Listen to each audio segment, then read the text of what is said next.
But Srila Prabhupada's role, as I understand it to be in the ISKCON movement, both as the founder and as an acharya, and therefore how the rest of us, including our initiating gurus, from what I understand, fit into or have a relationship with Srila Prabhupada. First, I'll give a little background of what inspired me to have this particular topic, and then what my understanding of our philosophy is. Hopefully it's in some kind of order. I'll be giving the same topic at our spiritual leadership course, and that will be for half a day, which is, I think it's 3 hours at least. This is a little bit more condensed. Well, a little background about how I came to the movement and how I developed some faith in Srila Prabhupada, and what I understand is scientific faith, and how it's essential to at least be part of ISKCON that we have scientific faith in Srila Prabhupada. Not just faith, but scientific faith. I first came to the movement in 1968, and that was in New York, in Buffalo. And before I joined the movement, and while I was in the movement, I was a student at the university there, and one day I decided to go to the cemetery. I was living some maybe 10 miles away from the university. I had my own apartment. And I decided to go to the cemetery because it was the nicest place in Buffalo. So you can imagine what the places that were not so nice in Buffalo were like. Because there's the one place that they had some flowers, of course, and they had a park, and they had some rocks. And I was just walking along, just as a disclaimer, because it was 1968, I hadn't taken any drugs or anything. And I was walking along, and I was looking around all these buildings. Everything turned into like a fairy tale, like a pastels. Everything was so vibrant. I was trying to wonder, where am I? And I walked to the park, and I looked at all the rocks, and I looked around, and I said, everything is unlimited. And everything looked so beautiful. I could hear the sound of the waterfall, because there was a waterfall there. And I said, wow, this is not what they taught me at the university. And then I concluded there must be a Supreme that put this together. And then I decided right there and then that the aim of my life was to find who the Supreme was. So that week I became a vegetarian. I started to do Hatha Yoga, because that's the only thing I knew, 8 hours a day, and I got a job. Along with going to the university, I was a model doing Hatha Yoga exercises. And at the same time I started to study the Bible and all these books from the East. And I decided that my aim of life is to become Paramatma realized, because that's where the highest I got into. And I was going to the university and was trying to dissolve clouds in the sky and things like that. And then one of my friends, who later on became a sannyasi and a GBC and a guru within ISKCON, because we were friends when we joined, his name was Jeffrey Hickey. He later on became Jagadish Maharaj for some time. Then he told me that he was also going down to a temple there, and I decided to go down to the temple and visit there. And somehow or another, Krishna gave me more and more experiences in Krishna consciousness. As soon as I joined the temple at the beginning of '69 or at the end of '68, then they immediately made me the head pujari. Although at that time I didn't know who the deities were. I asked my friend who the deities were, and he said he didn't know either. And he was the previous head pujari.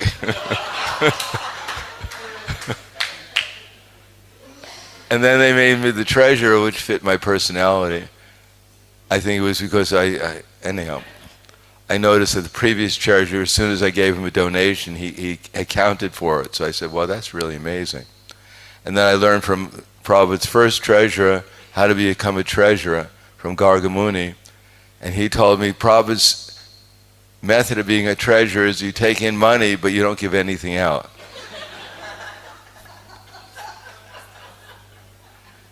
And I had direct experience of that later on, because Srila Prabhupada asked me to open up a temple. So the first temple they sent me to open was in Coconut Grove, Florida. And Gargamuni Maharaj at that time, he was supposed to open the temple also. So his philosophy was, we don't spend any money on prasadam. And we didn't have to spend any money on rent because we were living in the park on the ground. And we were bathing in the kitchen sink and the park sink, and we were cooking on the grills in the park. So we saved a lot of money. Gargamuni had $100 that he gotten on his journey from Detroit to Coconut Grove, Florida, and he wouldn't spend it. So we ate from, I guess, a month or two or something. The only thing we had every day, we'd get up in the morning, we'd dust off our sleeping bag because it was pretty dirty, and then we'd go into the park sink and take a bath, and then we'd chant our rounds, and we'd start cooking on the grills. And Gopinath, who was his assistant, and myself, we cooked the chapatis, and Gargamuni Prabhu would cook the apple chutney. And then have a small kirtan, the hippies would gather around, and he put the apple chutney in the chapati, and we'd hand it out to everyone. And after we did that, we got our quota for the day of our meal. We got 2 chapatis and a little apple chutney for our meal for the day. So it was rather austere for a while. And then we'd go out on book distribution, distribute back to Godheads. And if we got it back in time, which was rare, before the stores closed, we were able to get 1/4 pound of sour cream and 2 bananas. So I was getting a little thin. Anyhow, we saved money that way. So I eventually became the temple, I eventually became the temple president of Dallas, Texas, after some changing around. And one day I went to see Prabhupada, because every year we travel from Dallas by car, and we go to the Rath Yatras in San Francisco, and Prabhupada was usually in Los Angeles at that time.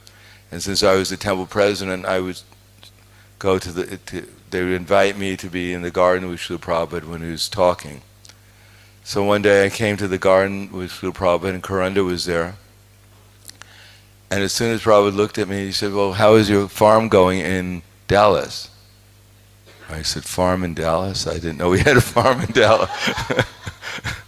The previous temple president, I guess he was a little more enthusiastic about these things. And then Prabhupada looked at me and said, are you convinced about Krishna consciousness? So I said, yes, Prabhupada. And then Prabhupada pointed to the tree. He said, do you see the bird in that tree? And I didn't see any bird, but I figured if Prabhupada said there was a bird, there was probably a bird. So he said, yes, Prabhupada. So he said, that bird in the tree, he has his home, he has his wife.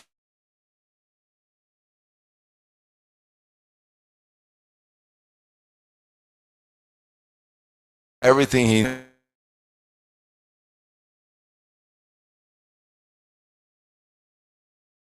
mean, again, he said, are you convinced about Krishna consciousness? And that went on, he asked me another time, a little bit later. So, our philosophy is all centered around that Krishna is the Supreme Personality of Godhead. And equally important is that we have a representative of Krishna who's perfect. Prabhupada writes in the Bhagavad Gita that in the introduction. Now I read the Bhagavad Gita, I don't want to say how many times, but quite a number of times. And one day I was reading the Bhagavad Gita. Of course, that happens all the time with me, because every time I read the Bhagavad Gita, it's completely different. When I first joined, we didn't have a Bhagavad Gita. We only had one verse, the translation in English, and that was, as the embodied soul continually passes from boyhood to youth to old age, etc. and I heard that lecture. Burjan Prabhu was there. He was a senior devotee because he joined 2 months before any of us did. So he was considered one of the senior devotees. So he was the one who gave the lecture 3 times a week at the University of Buffalo. And he didn't have a Bhagavad Gita. He didn't have even verse in Sanskrit. He didn't have a purport. He had only this verse. So I heard it, I don't know how many times when I first joined the movement, except for the Srimad Bhagavatam class in the morning. And the first time I heard the Bhagavatam class, because I had bought the Srimad Bhagavatams, but I didn't read it, Prabhupada's original Srimad Bhagavatams. So I walked into the class, I sat down, and the first thing I heard about our philosophy was that Asvatthama was throwing a Brahmastra at Arjuna. And the whole universe got lit up and was going to be destroyed. So I thought, this is rather an amazing philosophy. Anyhow, I heard that again and again, but the body, soul is continually passing, because Prabhupada didn't want us to read the Sanskrit or the purport from Radhakrishna's Bhagavad Gita, so that's all we had. So I was thinking, there must be more to philosophy than this. I'm hearing it again and again. I don't. And then when I finally got to New Vrindavan in 1969, I went there with some devotees, and we saw Srila Prabhupada, and he was giving a lecture on the same thing. And New Vrindavan was so austere. When I first saw when I got out of the car to go to New Vrindavan, there was no road, so we had to walk, but it was all mud. And we didn't have shoes at that time. As soon as we surrendered, as soon as we moved into the temple, we handed in all our karmi clothes. So we got bed sheets because we didn't have dhotis. And so the first thing I did is I put my foot down on the ground to go to New Vrindavan, to journey there. And my foot went right into the ground, and my tongue went right into the ground, into the mud, and it broke. So I spent a couple hours walking to New Vrindavan, and finally I got there. New Vrindavan was just a shack at that time. And I went up to Srila Prabhupada, and Srila Prabhupada was in the attic, and the bed was practically covered the whole attic. And a devotee who later on became Bhagavan Das and myself went up there, and Prabhupada looked at me and smiled and said, "So how do you like our jungle?" So that's what New Vrindavan was a jungle. And it was quite austere, because if you went to bathe, for instance, then you had to go down Agasura Ghat. That's where we bathed. And Agasura Ghat was a hill made out of mud, and you went down, you bathed where the rain collected, and then in the morning, early in the morning, we didn't have flashlights, so we didn't see where we were going, but we walked up the hill, which was muddy, so we were dirty when we went up than when we went down. What's that? Yes. Anyhow, so Prabhupada was giving lectures, and I was prepared to hear Denosmin Yata Dehe. And I thought, wow, what a relief, I'm not this body. Now I finally understand why Krishna was giving this lecture 3 times a week at the University of Buffalo. So in the introduction to the Bhagavad Gita, Prabhupada mentions that there was one American lady who requested him to recommend an edition of the Bhagavad Gita in English. And Prabhupada's response was that both in India and America, there was no edition that he could recommend, because none of the editions that he had, as I was familiar with, out of the 700 editions, none of them touched on the spirit of the Bhagavad Gita. And then Prabhupada says the spirit of the Bhagavad Gita is as follows: that if you want to take a medicine, you have to take the medicine according to the instructions on the label or according to the expert physician. You cannot take the medicine according to a friend. So, Bhagavad Gita, Krishna spoke the Bhagavad Gita to convince Arjuna that he's the Supreme Personality of Godhead. And that's declared by many great personalities that in the Vedic culture, and by Brahma Samhita, Srimad Bhagavatam, etc. Then Prabhupada said this knowledge comes through disciple succession. that Vivishwan instructed the knowledge to his disciple, etc. And therefore the knowledge comes down, and it's relevant to all of us because all of us have a relation with Krishna in one of 5 rasas. But in order to understand Bhagavad Gita, we should be like Arjuna, a friend of Krishna and his devotee. But then Prabhupada says also that when we read Bhagavad Gita, we may not know Krishna, but at least theoretically, we should accept Krishna as the Supreme Personality of Godhead. We don't have to blindly accept it. We don't have to blindly reject that Krishna is God. But at least theoretically, we should accept it. And then Prabhupada said, in that submissive spirit, one will be able to make progress in hearing and understanding Bhagavad Gita. So in the same way, we've joined ISKCON, or we're in ISKCON, or associating with ISKCON. So ISKCON means, at least theoretically, we're accepting Srila Prabhupada as Krishna's representative. Now, no one is forced to accept Srila Prabhupada as Krishna's representative. No one is forced to accept Krishna as God. That is based upon experience and knowledge. Now, in Bhagavad Gita, Krishna says, Aham sarvasya prabho matak sarvam pravardhate, that he's the source of everything. That's a big position. Unlimited opulences. Now, one of his opulences is he has unlimited beauty. Now, I've seen pictures of Krishna, I've seen the deities, and they're very beautiful. But as far as unlimited beauty, I have no idea what that means. I have no idea what it means to be unlimited wealthy. I pray to Krishna sometimes, and he gives me a few rupees. So I know he has something, some money. Sitaram's laughing because he's giving me donations. But I don't know what it means that he has unlimited wealth, unlimited fame. I mean, everyone here knows about him. But maybe in India most people know him. But where I come from, a lot of people don't know who Krishna is.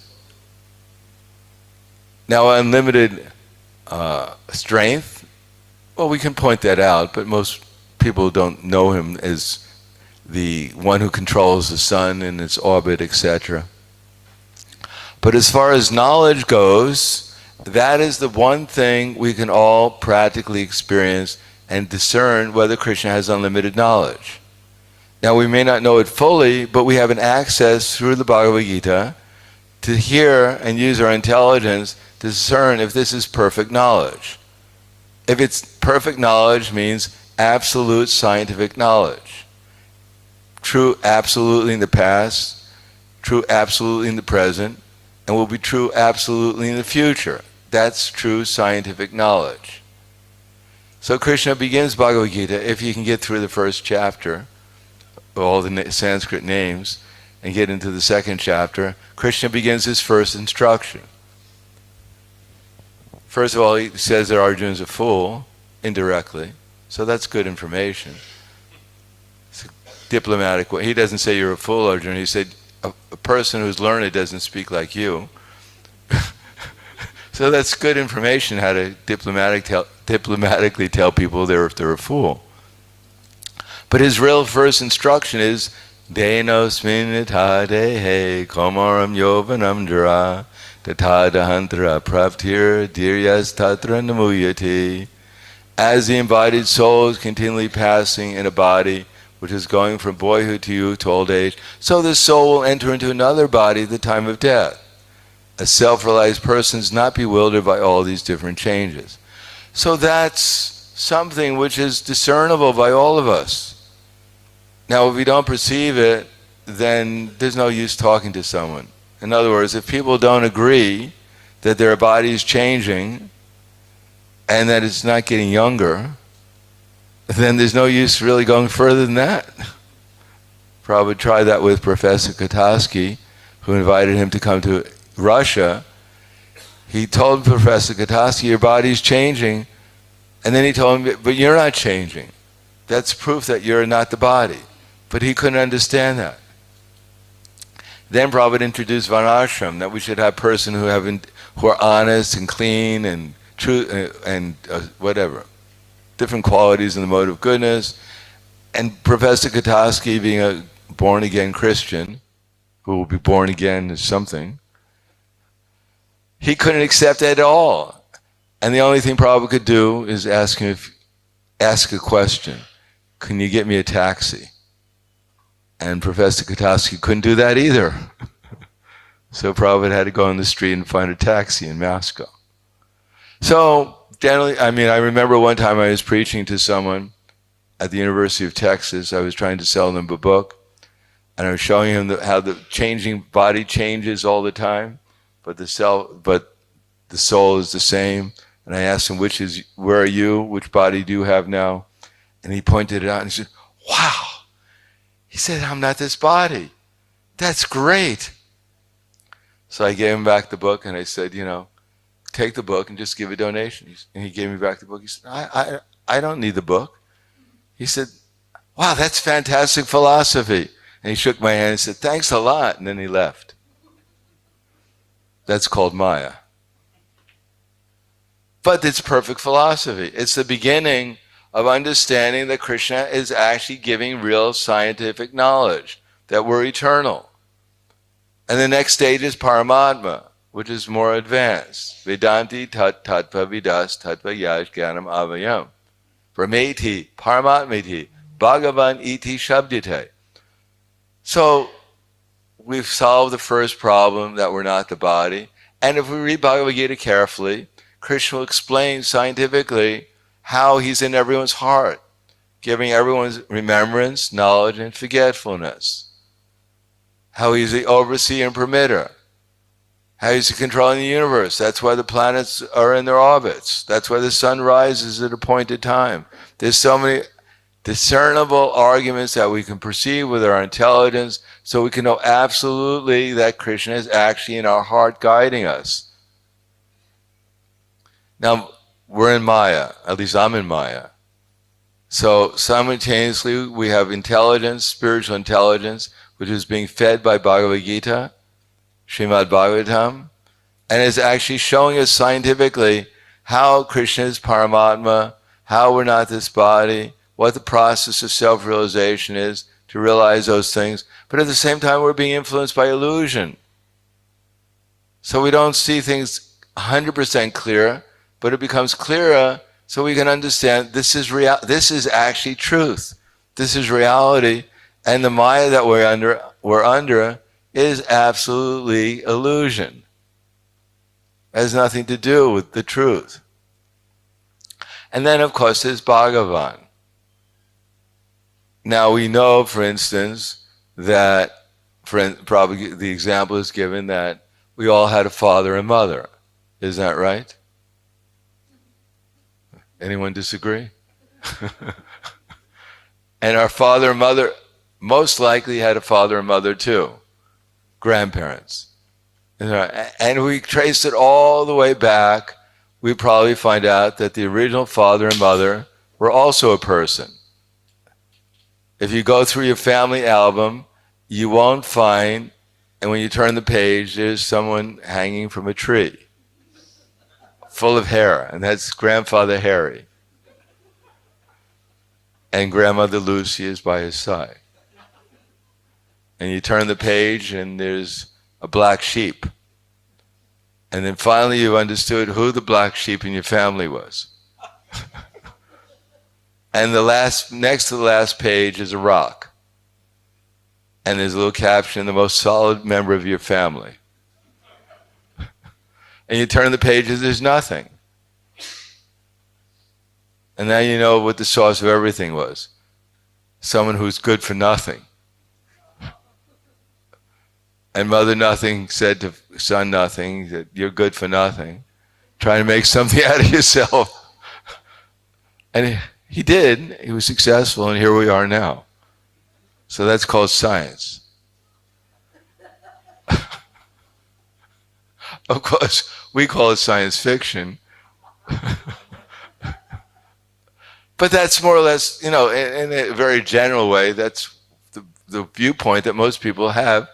And we can laugh and say that's crazy, and people say we're crazy. What do you mean your father and mother was a person? That's ridiculous. You're fanatics. You believe in this blindly philosophy. So why do we consider Prabhupada as an acharya? What to speak of our founder, acharya, etc.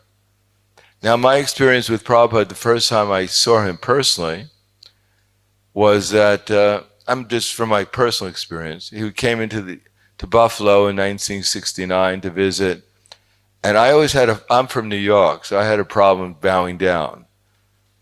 Except I moved into a temple where the deities were, in order to go it was a shack, so the deities were, at first they were on a shelf, and Burjan Prabhu built an altar for them. So every time I came into the temple, I had to bow down. Every time I went to the kitchen, I had to bow down. When I got to the temple, the kitchen was right next to the temple room.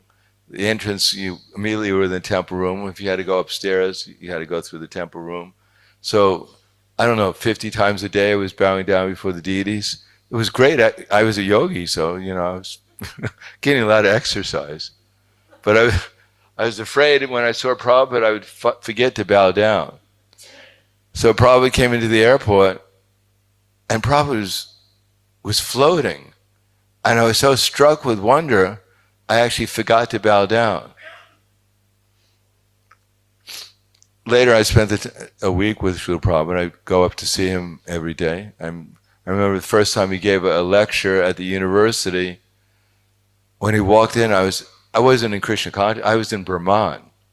I was actually in Brahman. The whole scenery turned into Brahman. And Prabhupada sat down, and he gave the lecture, and he started to talk about God. So no one talked about God at the university. 4-letter words were normal. 3-letter words like God were forbidden. And so Prabhupada, half the audience got up and left, and I was thinking, well, Prabhupada, maybe you should change the subject. But Prabhupada didn't change the subject. He just talked about God. He didn't mention, I don't remember if he'd said anything about Krishna, but God he talked about. And I spent a week with Srila Prabhupada, and I realized he was quite perceptive. I mean, very perceptive. Because I was a devotee, and I had some spiritual experiences. So I was half a yogi and half a devotee. So I sat with Prabhupada one day, and Prabhupada was talking to me for hours. So I was getting a little bored, actually, to tell you the truth. And so I was thinking maybe I should see Prabhupada's aura. So as soon as I was trying to see Prabhupada's aura, immediately he stopped and said, our process is bhakti, it's not mystic yoga. So I thought, okay. That was the last time I tried to see anyone's aura, by the way.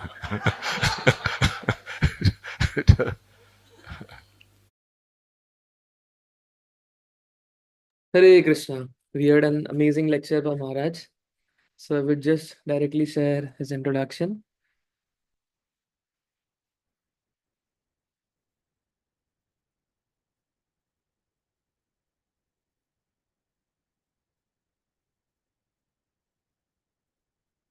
So a brief introduction of His Holiness Prahladananda Saraswati Swami Maharaj. Prahladananda Swami Maharaj. Early life and spiritual inclination. I think so. Again, my screen is stopped sharing.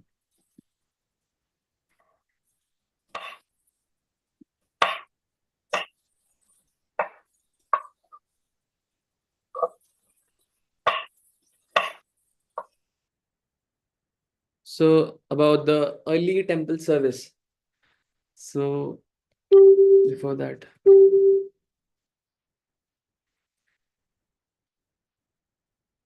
So about His Holiness Prahladananda Saraswati Maharaj. How Maharaj joined ISKCON is an amazing story. Just sharing that.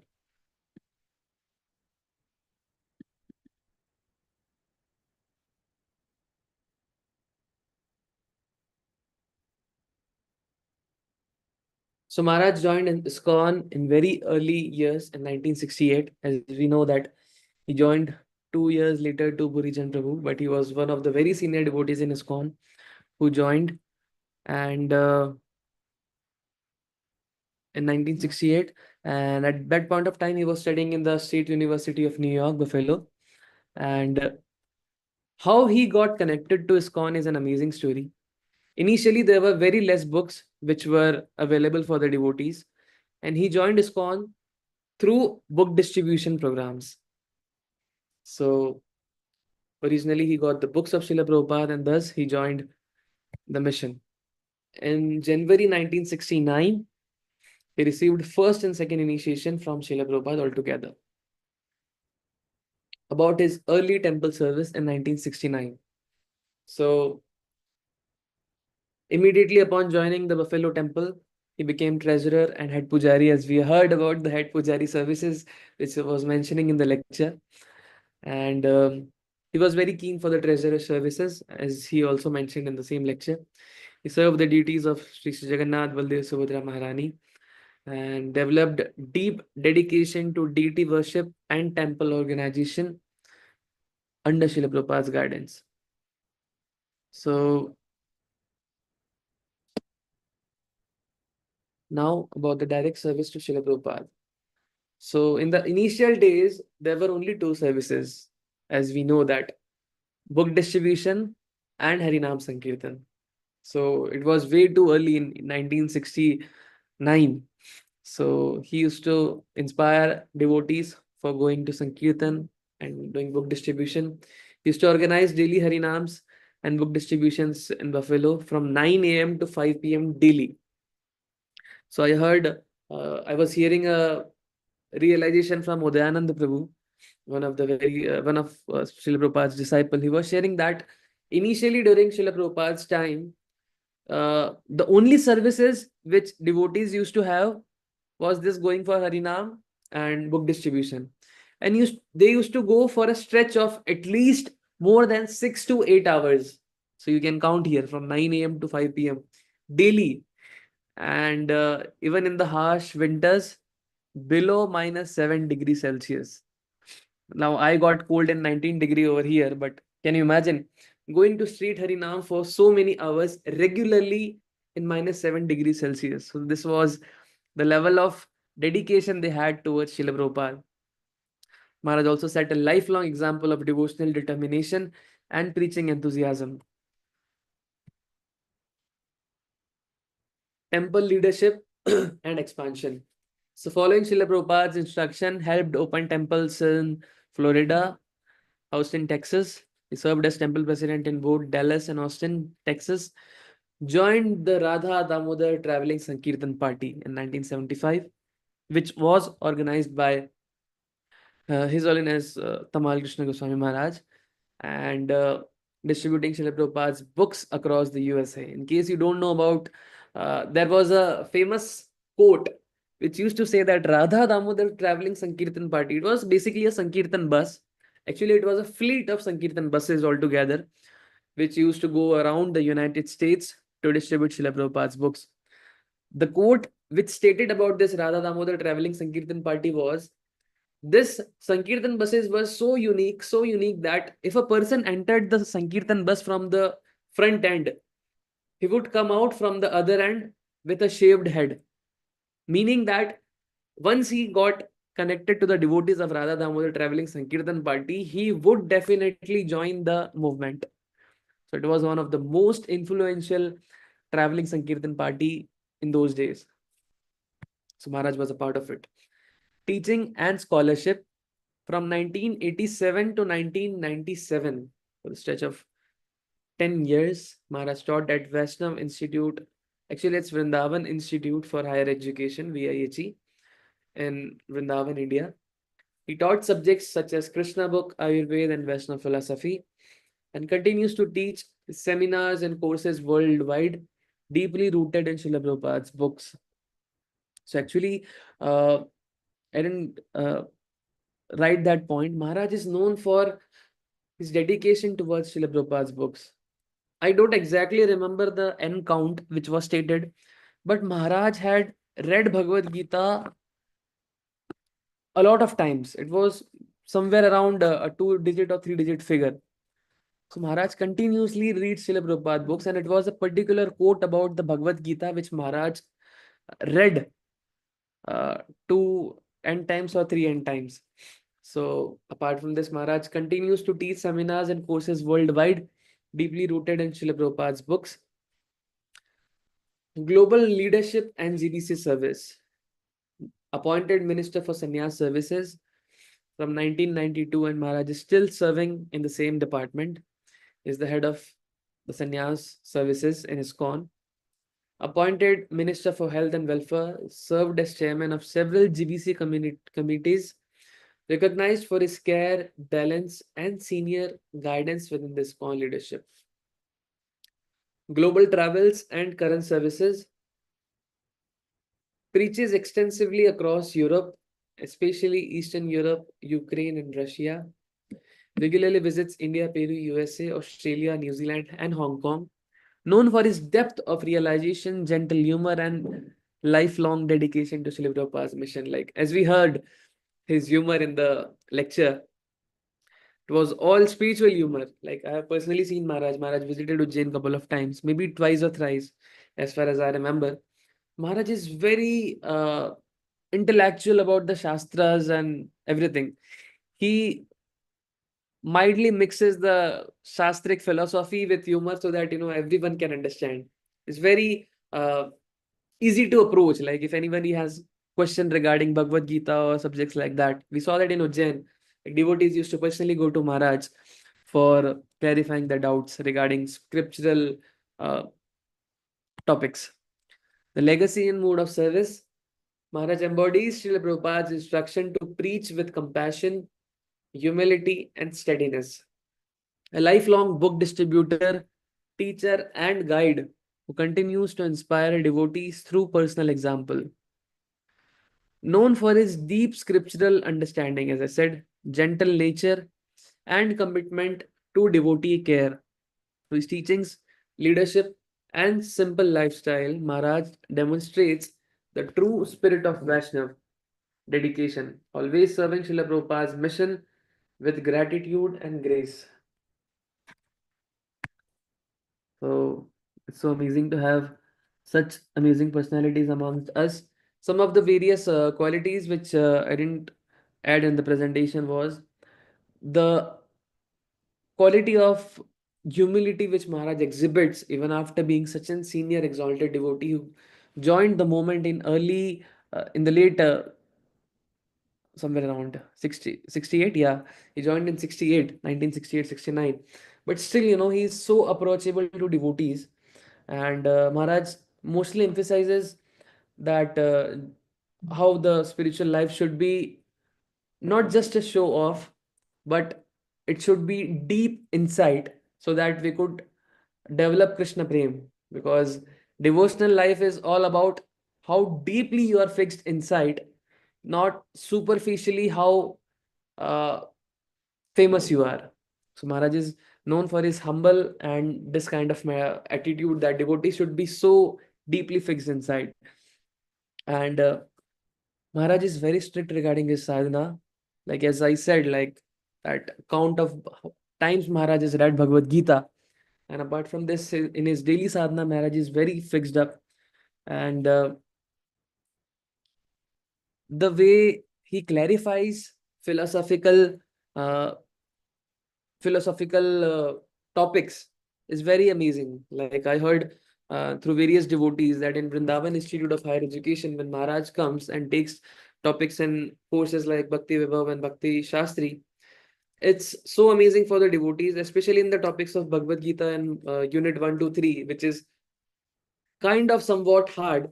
But Maharaj is known for his simplicity and clarity in scriptural injunctions. So we have such an amazing personalities amongst us who can guide us, navigate us through scriptures and various understandings. So request you to take association of such Vaishnavas as far as possible. I request Hare Krishna Maharaj Dhanna Pranam. As if you would like to add something.